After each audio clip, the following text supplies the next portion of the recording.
Welcome back to GTO Extra. I'm here with John Silk. It's another post-match reaction and it's another Man United loss. We spoke after the Brighton defeat and I said at the time, Brighton, it's a tough match. We know they're a good side, well drilled. Brentford, we looked at that and thought that's a very winnable one. I know it's away. We looked at it as Man United should be beating Brentford. 35 minutes gone, they're 4-0 down. What went wrong, John? Oh, where shall we start? I mean, I guess you've got to start with De Gea and his performance. We were speaking off air, of course, about at least he came out and fronted up afterwards. That's fair enough. But his on the pitch, I mean, I think I tweeted something yesterday which was words to the effect of, if he's not stopping shots, what is he doing? Because really, the thing is, and by the way, we're only at the goalkeeper right now. We're a minute in, but I could do a 10-minute rant on each player in many respects. Because there's so many things wrong, JG. From top to bottom, both on the pitch and off the pitch, the club is rotten to the core. And on the pitch yesterday, because that's what we're here to talk about, especially those first 35 minutes, De Gea, oh boy, clearly the first goal, which sets the tone. He even said himself that the match could have been very different if that doesn't go in. But he's a shot stopper because he's not great with his feet. We saw that yesterday as well. Ten Hag said in his comments after the match that actually we know that De Gea can do it. He does it in training. He did it in pre-season. Yeah, but training in pre-season is not quite the same. When you're under pressure, which is all about passing, either as for a goalkeeper or defender, it's all about how you deal with. And you know that guy charging towards you, if it's Mo Salah or Harry Kane or whatever, it's very different compared to pre-season and in training. Yeah, I mean, De Gea was shocking. I believe there's some ratings here on this website, and I must admit, I do agree with a lot of them. We've got De Gea with a 3.9. He was the worst performer. We've got players like Martinez, Fred, and Shaw, which were all dragged off at half time. Yeah. Was that the right call? I mean, to be honest with you, I think if he could have changed 11, he would have done. Really, certainly, if he could have changed 6 or 7, he should have and could have done. I mean, Eriksen was also very poor, culpable for the second goal. Started off in a holding midfield role, which is just odd. But then it also shows the paucity of options we have in that position. I mean, actually, we've got options, but they're just all pretty bad. McTominay was dreadful last week and probably plays about 1 in 10. I mean, this is relegation form we're talking about here, by the way. And I know it's only 2 games in, but we've got tougher assignments to come. As you said, last week after the Brighton game, we said, well, tricky opening game, perhaps. I was like, more winnable game next week against Brentford. Hopefully get 3 points on the board.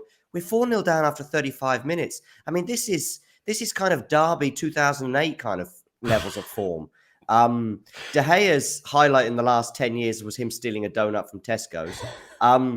I wish he could handle footballs as well as he does donuts, to be fair, because, he didn't do very well with the first goal. Martinez, of course, the big summer signing, really, I guess. 50-odd million euros or 50-odd million quid, I think it was. Less emphasis on the big there, John. Yeah, right. Well, we also joked off air about 5.5 being his rating, which is very similar to his height. And, of course, he got hauled off at half-time, but he could have, Shaw, by the way, I probably have... We've already mentioned Martinez and De Gea. It's actually Shaw that probably was annoying me most. We were 3-0 down. I went on Twitter Spaces to have a huge rant for about 5 minutes, barely paused for breath. And as I'm having a go at Shaw, he's labouring back for the 4th goal. And he returned from the summer. I don't know what he was doing this summer, larging it up in Ibiza and Greece, no doubt, because he's come back out of shape and out of form. And... he got hauled off at half-time. The second half, of course, was a better performance, but it couldn't be any worse. Probably we should have scored in that second half. Of course, it doesn't make much difference other than maybe a bit of confidence. You could see Ronaldo was still desperate to score, get his name on the team sheet. I thought Rashford has got 7.1 there. That's fair. I think it's very generous for Bruno, if I'm honest, 6.9. Some of the balls that he lofted in non-existent, really, wasn't he? It just seemed to be aimless balls hitting up to Ronaldo. Ronaldo, after the match, he didn't go over to the away support. He sort of indicated he was walking over there and then just turned around. Maguire right behind him as well. Man United are in disarray. I'm not a United fan, so I'm watching on with a little bit of a smile on my face, if I'm honest, John, because it doesn't bother me. And as much as if they keep losing, I'm all for it if I'm honest. But Yeah, I it understand. is hard to see such a big team, and when you've got so many, I've got quite a few United fans as well, and I mean they don't really know where to go. They don't have an argument at all because the team are simply that bad. I Yeah. think Sancho, he is really gone on the radar. People don't seem to be offering much criticism to him, but he's just been shocking since he's been there. I I, think since he's joined, he's scored 3 Premier League goals. United have had more managers. That's They've had right. 4 managers. Yeah. Yeah, I saw that stat this morning as well. Yeah, exactly. And I think you're right in terms of under the radar with Jadon Sancho. I mean, Yeah, he's been dreadful in the 2 games, but he's also probably not produced. He had a shaky start, fair enough. He then starts playing well sort of September, October time. He also has a little spell on when Ranić first arrived or around about January time as well. But that's not good enough for a player that cost almost 100 million euros. This is a guy that was supposed to help transform us into a Premier League winning team. He's yeah. actually transformed us into a mid-table, or as it stands, bottom of the table club. He scored 3 goals and 3 assists in the 12 months he's been at the club, which for that price, as you say, it's gone under the radar because there's Yeah. so many issues at the club. That's the thing. I feel people would highlight it, but there's so many other areas you can talk about. It often does get overlooked.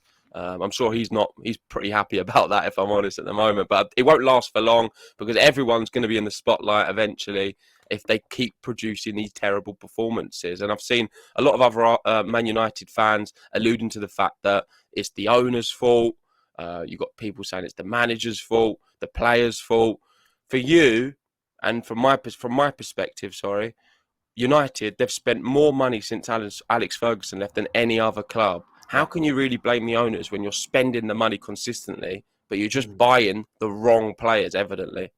I think the reason the owners get it is because actually they've also taken a lot of money out of the club, another 1.5 billion. I mean, being the biggest spenders, you're right, but there was 5 years, the last 5 years of Ferguson, particularly once Ronaldo left, there was just no investment. And it was like, we were playing like Rafael and Fabio in centre midfield with, Park Ji-sung was a honest, decent professional, but he's not going to win you a Champions League.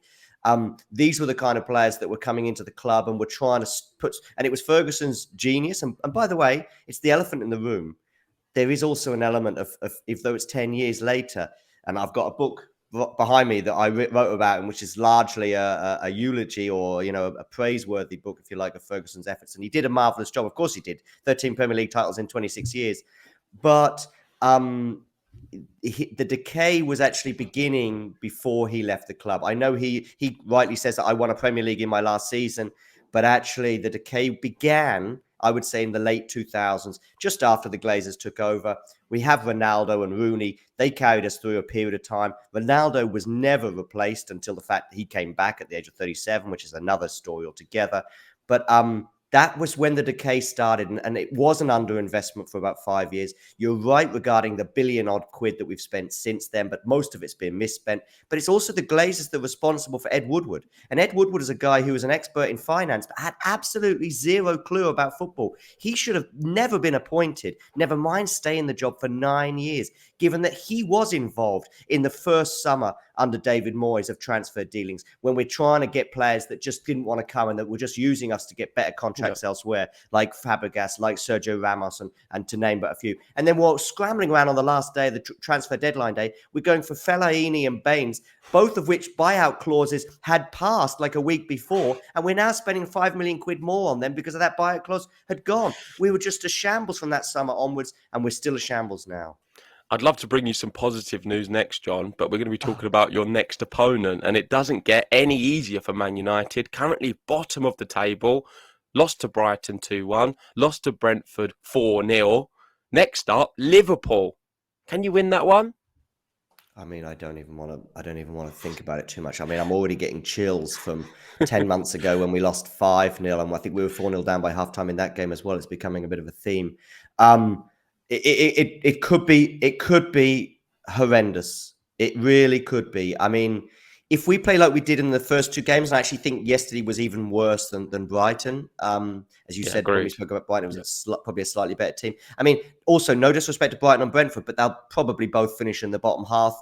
One of them may even end up having a relegation battle. That's normal these clubs, and anything better than, if you offered a Brentford fan, even despite your result, if you offer them 17th place in the table, I'm sure they'd bite I your think hand off. Brentford fans and even the players are a bit in disbelief, if I'm honest. Yeah. Brentford, for me, they're okay side. They did well last year, coming up from the Championship, but they're not going to be ever really competing at the top end of the Premier League.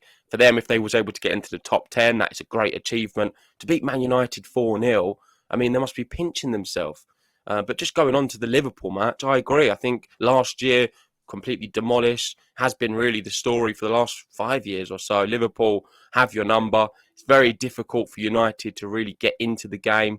And with confidence at an all-time low, you just can't see a way you're going to even be able to sort of get a draw.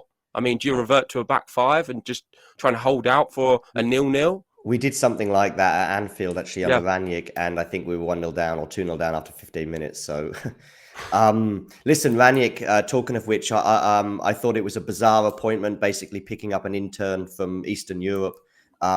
He didn't, he wasn't even really, he didn't have a job. Well, there's a reason why he didn't have a job, but he did say, I think around the time of that Liverpool away defeat, which he was in charge of, he did say we needed 10 players. And I think that, but as you say, JG, we spent £1 billion odd over the last 10 years. You spent the money. I mean, you've still But got we time still now need- to the end of the window, 1st of September. But the De Jong story is same old, same old. It's I know Ed Woodward has gone, but it doesn't matter who's the Glazers seem to appoint in these roles. They're not doing their jobs. The recruitment has been dreadful. And I would probably pinpoint especially the summer of 2014. I know it's 8 years later, but we spent 200 million quid that summer, maybe 250 million quid on 7 players, all of which failed. We have probably bought over the last 10 years about 80 players, okay? And 79 have been outright failures. There's just no argument to suggest that Pogba was a success, world record fee. There's no argument to suggest that Shaw, who, as I've already highlighted, was dreadful yesterday, Maguire, players like these were successes. Mata, bless his cotton socks, was an honest professional, but didn't work. It was a bizarre signing as well on the last day, I think, of the window in January 2014 under Moyes. Schneiderlin and just so on as Memphis Depay, all of these players failed miserably. There's one player that I would say had good spells, and I would probably put in the success, which would be Bruno Fernandes. But even him in the last 12 months, and yesterday in particular, you also said to me off air, was fairly anonymous yesterday. And when he was notable, he was putting in misplaced crosses. So that's just you could do a pin. You could get a monkey with a pin to just get players around Europe, and they would have had a better success rate than Manchester United in the transfer market over the last decade. And it doesn't get any easier for Man United because there's players now looking at the situation. Oh God! And they're thinking, would I want to come there? I don't want to come. It doesn't matter how much they're going to pay me. I do not want to be there. It isn't like they're going to be able to get into the Champions League. They play terrible football. The whole place is toxic. Yeah. Players aren't going to want to go there, quite frankly. And United are in a very bad way. What we could have and should have done in 2013, when Ferguson went, is actually then take a 2-year gap, if you like, and completely restructure the club and rather than going and spending 250 million quid that summer under Van Gaal with all these big name signings, of course, Di Maria was among them, Schweinsteiger as well.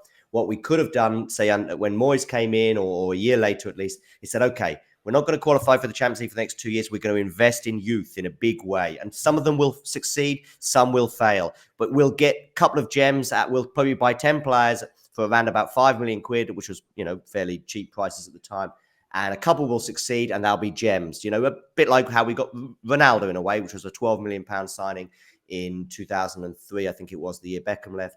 And so if we'd done that, and then also director of football, let's do this. Let's give ourselves a structure. Let's have the manager have the final say, but let's have a panel of 5 or 6 people. Liverpool do it. Klopp doesn't have players foisted upon him. He still has the final say on a player, or he may even tell the guys in the recruitment, this is the type of player I'm looking for. They will come back with a couple of names, scouring the world of football. I mean, Ferguson used to do a lot of this, and he had his brother as well. We also had David Gill in terms of the negotiations, an old sage, very smart. But very popular he was, wasn't he? Yeah, and David Gill, of course, was another person that left in the same summer as Ferguson. But as you say, things are not going to get any easier for us in terms of attracting these players. I'm sure De Jong now will have seen those first 2 performances and thought, I wouldn't have minded playing on Erik ten Hag, but I'd rather do it elsewhere. Right, let's wrap it up there. Thank you, John, for coming on. That is our post-match reaction. I gave you a day to recover. Hopefully, you can appreciate that because I can imagine you was very tense yesterday. Yeah, yeah, it But was. yeah, thanks everyone for joining. If you haven't already, hit the like button on the video, subscribe if you're new. Go check out John's channel. We'll pop the link in the description below, and we'll see you very soon on GTO Extra. Cheers.